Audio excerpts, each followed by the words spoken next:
यदि आप ब्रह्मचर्य नहीं हैं तो आप में स्वाभाविक ये कमियां जागृत होंगी जो अध्यात्म में चलने ही नहीं देंगी।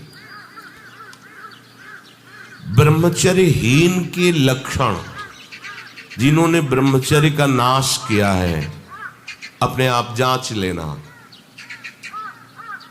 उसके अंदर बार बार काम पीड़ा जागृत होगी, उसका विचार कामाशक्त होगा, पहला लक्षण। बस उसकी बार बार वृत्ति काम की आएगी, बार बार पीड़ा हृदय में काम भोग की प्रेरणा देगी। वो इतना असमर्थ होने लगता है कि आंख मिला के बात करने की भी हिम्मत नहीं रह जाती उसमें। हर समय उसके अंदर एक हीनता सी छा जाती है। वो बहुत चालाकी से अपने को छुपाना चाहता है, झूठ बोलता है, थोड़ी ऐंठन भी दिखाना चाहता है कि मैं कुछ हूं, पर अंदर से खोखला हो जाता है। ये दुर्गुण उसके अंदर जागृत होते हैं जो ब्रह्मचर्य का नाश करता है। उसके चेहरे में प्रसन्नता कभी झलक ही नहीं सकती, दुखी व उदास, जो ब्रह्मचर्य का नाश करता है। देखने से इस बदसूरत नजर आने लगेगा, चाहे जितना गोरा हो, चाहे जितना ऊपर से चिकनाहट लगाए हो, लेकिन उसके कपोल और नेत्र बदसूरत होंगे। चिकनाहट से मतलब नहीं है, एक आकर्षण होता है भागवती, वो उसमें नहीं होगा। स्वभाव बड़ा ही रुक्ष होगा, कड़ुआ होगा, बहुत ही हल्के स्वभाव का आदमी होगा। विश्वसनीय तो हो ही नहीं सकता, कामी पुरुष विश्वसनीय नहीं होता, वो कभी भी बदल सकता है। उसमें क्षमता नहीं है एक बात पर टिके रहने की। वो कसम खाए तो भी बहुत शीघ्र अपनी कसम तोड़ देगा। स्वभाव में कभी उसकी प्रसन्नता नहीं होगी, स्वभाव उसका चिड़चिड़ा बन जाएगा। रूखा होने के कारण नाक में गुस्सा रखी रहेगी, जरा सी बात में वो बहुत क्रोधित हो जाना, अपनी खोपड़ी फोड़ने लगना, दूसरों की फोड़ने लगना, अपने थप्पड़ मारने, मतलब एक जैसे कोई विक्षिप्त आदमी, पागल आदमी, ऐसी उसकी चेष्टाओं ने चीख चीख के बोलना, माथा पटकने लगना, ये लक्षण है ब्रह्मचर्य का नाश करने वाले के। वो जीता तो है पर मुर्दे की तरह निस्तेज, उसमें उत्साह, उसमें शूरवीरता, ये सब क्षीण होने लगती है। शूरवीरता काम क्रोध आदि को सहन करना है। उसके कपोल में हल्के हल्के से सांवले दाग प्रकट होने लगते हैं, एक झुर्री सी पड़ने लगती है। ये वीरनाश का लक्षण है। आंखें धस जाती हैं और उसकी हड्डियां कमजोर होने लगती हैं, बाल पकने लगते हैं, झड़ने लगते हैं। वीर भगवान के द्वारा दी हुई वो शक्ति है जिससे भगवत प्राप्ति में बहुत सहयोग होता है। ये जानबूझकर ऐसी क्रिया करते हैं जिससे वीरपात हो। रोग न रहते हुए भी इनको बहुत सी पीड़ाएं स्वाभाविक प्रारंभ हो जाती हैं। जर्जर, दुर्बल, भागवतिक कामों में निरुत्साह, भजन करना, परिक्रमा करना, समय से उठना, समय, ये सब उत्साहहीन होते हैं। थोड़ा भी परिश्रम या मेहनत करने पर हांफने लगना, थक जाना, दैनिक दिनचर्या बिल्कुल ठीक ना होना, चित्त में बहुत सी कुचिंताएं बढ़ जाना, थोड़े से डर की बात आते ही हृदय में ऐसी धड़कन होने लगना, भयभीत होने जाना, थोड़ा सा दुख एक पहाड़ जैसा लगना, थोड़ा सा भय ऐसा लगना कि अब क्या होगा, घबराहट पैदा हो जाना, बार बार भूख लगना, पर वो भूख पचाने वाली नहीं होती, वीर्य नाश करने वाले को बार बार खाने की इच्छा होती है क्योंकि उसका लीवर खराब हो रहा है। ये अच्छा लक्षण नहीं बार बार भूख लगना कि बहुत बढ़िया लीवर काम कर रहा है, नहीं, अंदर कब्ज बन रही है, लीवर डाउन हो रहा है और आपको बार बार भूख ले रही। ये झूठ में फंसाया जा रहा है, ये झूठी भूख है जो तुम्हारा रोगों का घर बनेगी। उसकी जठराग्नि मंद पड़ जाती है, भोजन ठीक से पचता नहीं, मलबद्धता हो जाती, कब्जियत हो जाती है, परिणाम में बवासीर आदि कई तरह के रोग प्रकट हो जाते हैं। या तो नींद नहीं आने लगेगी या फिर ऐसी आएगी कि घंटों मतलब 8-10 घंटे सोए फिर भी उठे फिर भी आलस्य प्रमाद ये बना रहेगा। आंखों में हर समय भारीपन बना रहेगा, बिना किसी चेष्टा के रात्रि में स्वप्न दोष हो जाएगा, वीरपात हो जाएगा। ये उसके लक्षण है जो जानबूझकर ब्रह्मचर्य का नाश करता है। वीर का इतना पतला हो जाना कि लघुशंका के लिए जोर करने पर वीर निकल जाना बहुत बड़ी हानि। नए नए बच्चों में जब उनसे प्रश्न करते हैं कि आपके दर्शन से ऐसा महसूस होता है आप कोई गलत चेष्टा करते हैं, तो वो कहते हैं अब नहीं करता, लेकिन पहले जब आपसे मिला नहीं था तब होती थी, लेकिन लक्षण तो अब भी प्रकट हो रहे हैं। तो स्वाभाविक वीरपात हो जाता है, स्वप्न दोष में भी और लघु शंका में भी। इसका कारण है आपने बहुत ही गलत आचरण किए हैं।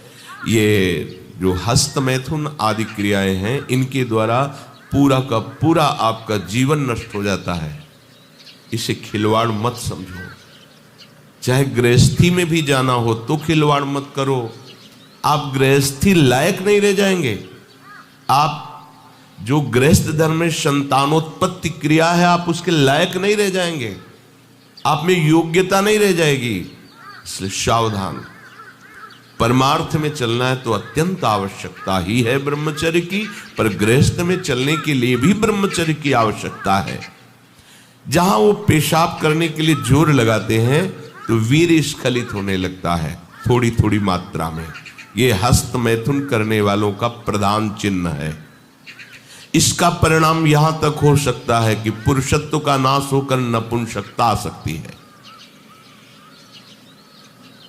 हाथ पैरों के जोड़ पर बिना किसी कारण के दर्द होना, कमर में, गांठ में, जहां संधियां हैं, अस्थियों का जोड़ है, वहां दर्द होने लगना। सर में जरा भी विचार करने पर दर्द पैदा हो जाना। किसी विषय पर विचार कर या मंत्र में ध्यान कर तो सर में दर्द होने लगना। हाथ पैरों में शिथिलता आने लगना। दिमाग में एक सनसनी पैदा हो जाना। कानों से शाय शाय शब्द सुनाई देने लगना। नाटक, उपन्यास और गंदी बातें, अश्लील चित्र देखने में बड़ी रुचि हो जाना। सावधान होकर श्रवण करें। भगवत मार्ग के उपासक हैं। कुछ उपासकों में जो बाहर अनुशासनहीन होकर के रह रहे हैं और उनके पास स्मार्ट मोबाइल क्या कहते हैं तो वो है, तो वो लोग कभी ऐसी गलती ना करें, सर्च करके ऐसे दृश्य ना देखें, नहीं तो तुम्हारा ऐसा नाश होगा कि तुम इस बात को किसी भी साधन से पूर्ण नहीं कर पाओगे। एक बार मछली की क्रीड़ा देखने पर शौभरी जैसे महात्मा कामाशक्त हो जाते हैं। एक बार वैश्या के साथ ऐसा कृत्य देख करके अजामिल जैसा संयमी ब्राह्मण भ्रष्ट वैश्यागामी बन सकता है। और आप देश विदेश की ऐसी गंदी फिल्में, गंदी बातें देखकर आप अपने को संयमी रख सकते हैं? क्यों आप अपना नाश कर रहे हैं? क्यों आप अपने शत्रु बन रहे हैं? उपासक समझता है कि कोई जानता नहीं है, लेकिन तुम जिसको जानने के लिए चले वो तो तुम्हें जान रहा है ना। वो कैसे तुम्हारे सामने आएगा? कैसे तुम्हारे मुख में नाम चलेगा? कैसे हृदय में भगवत प्राप्ति का उत्साह रह जाएगा यदि आप ऐसा? उपासक को नाटक, उपन्यास, सिनेमा, अश्लील चित्र, गंदी पिक्चरें बिल्कुल नहीं। क्यों अपना नाश कर रहे हो? पर उसको रुचि हो जाएगी, जो व्यभिचारी प्रवृत्ति से युक्त है उसको ये अच्छा लगेगा। बार बार पेशाब होने की इच्छा होना, पेट में ऐसा लगना जैसे बहुत गर्मी पैदा हो गई है, और प्रमेह आदि उग्र रोगों का प्रादुर्भाव हो जाना, ये ब्रह्मचर्य नाश का लक्षण है। तलवे हथेलियों पर पसीना आने लगना, हाथ पैर में जरा भी काम करने के लिए चलो तो कंपायमान होने लगना, थोड़ा भी ऋतु परिवर्तन बीमारी को पैदा कर देना, थोड़ा सा गर्मी थोड़ा सा सर्दी बीमार हो गया, उसे प्रकृति का प्रहार सहन न करने की सामर्थ्य आ जाती है। वो प्रकृति का प्रहार सहन नहीं कर सकता, ऐसी स्थिति हो जाती है। चेहरे पर मुहासे प्रकट हो जाना, कभी कभी अचानक खड़े होने पर आंखों के सामने अंधेरा छा जाना, अधिक वीरपात होने पर मूर्छा भी आ जाना, स्मरण शक्ति का ह्रास हो जाना, बहुत बार प्रयास करो फिर भी याद नहीं होगा। और ब्रह्मचर्य सही है तो एक बार बोल दीजिए, 100 वर्ष बाद सुन लेना, वो अपने आप स्थापित हो जाएगा। ज्यादा पढ़ना लिखना नहीं पड़ता, एक बार बोलिए, वो 100 वर्ष बाद पूछ लीजिए, 100 वर्ष बाद उसकी स्मृति वैसे ही बनी रहेगी यदि वो ब्रह्मचारी है। चित्त का अत्यंत चंचल हो जाना, चित्त में बिल्कुल बल ना होना कि हम विषय से हटा के प्रभु में लगा सके, ऐसी सामर्थ्य नहीं, दुर्बल हो जाना, बार बार प्रतिज्ञा करना पर उसका निर्वाह न कर पाना, आज से मैं ऐसा नहीं करूंगा, 1 2 3 फिर गिर गया, वहीं गिर गया। हर कार्य बीच में छोड़ देना, किसी भी कार्य को सांगोपांग न करना, ये वीर्य पात करने वाले के लक्षण है। दिमाग में भयानक गर्मी रहना, नेत्रों में जलन उत्पन्न हो जाना, वह बिना किसी कारण के नेत्रों से पानी बहना, बहुत कम गलती में भारी गुस्सा आ जाना, बहुत कम लाभ में फूल जाना, अहंकार आ जाना, कम लाभ में कोई लाभ नहीं, छोटी मोटी वस्तुओं के प्राप्त होने पर अहंकार आ जाना, माथा, कमर, मेरुदंड, छाती, इनमें बराबर दर्द बढ़ते जाना, बड़ी हालत खराब हो जाती है। ऐसे दर्शन हुए ऐसे जनों के, आंखों से दिखता नहीं, 28 वर्ष के होंगे वो लगभग, वैराग्य इस कोटिका की आप सोच भी नहीं सकते, बाहरी बस लंगोटी अचला और फुटपाथ में पड़े रहना। और पूर्व विद्यार्थी जीवन में विद्यार्थियों के साथ हस्तमैथुन करने का अभ्यास वो इतना दृढ़ हो गया था कि 10-10, 15-15 बार एक दिन में स्वाभाविक, ऐसे उनकी हालत ये थी कि आंखों से दिखना बंद हो गया था, खड़े होने की सामर्थ्य नहीं।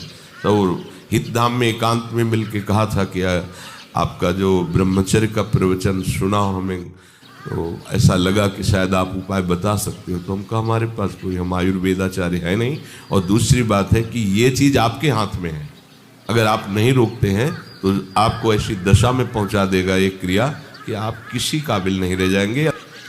रीढ़ की हड्डी कमजोर हो जाती है और उसमें सीधे बैठने की सामर्थ्य खत्म हो जाती है, वो झुकाव ऐसे, वो झुक करके ही ऐसे बैठना। वीरपात करने वाले के मसूड़े में फूलना, मुख से दुर्गंध आना, शरीर का पसीना